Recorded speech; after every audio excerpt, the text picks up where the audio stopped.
Hello viewers, today, we'll show you how to print a stock aging report using SQL accounting software. The stock aging report provides insight into how long inventory items have been held, supporting better stock control and more informed decision-making. Here's a scenario. You want to find out how long certain stock items have been sitting in your inventory, so you can take action on slow-moving items or plan your restocking more effectively. Let's begin. First, select the date. Next, you can filter and group your stock by stock group, item, and location. After that, set the stock aging type. There are 4 types: monthly, 12 months, monthly, 60 months, monthly plus yearly, 5 years, and quarterly, 5 years. The monthly, 12 months, option shows each individual month, up to 12 months. The monthly, 60 months, option shows each individual month, up to 60 months. For the monthly plus yearly, 5 years, option, monthly, displays each individual month, covering the past 12 months. Next 1 to 1.5 years, covers months 13 to 18. Next 1.5 to 2 years, covers months 19 to 24. Followed by yearly summaries for year 3, year 4, and year 5 and above. The quarterly, 5 years, option shows aging in 3-month intervals, quarters, covering up to a total of 5 years, 20 quarters. Once you've selected the aging type, click Apply.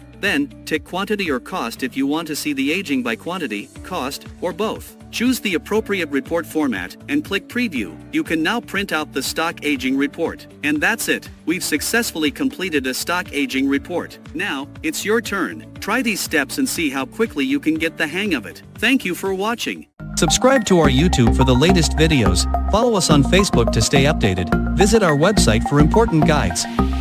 It's so easy.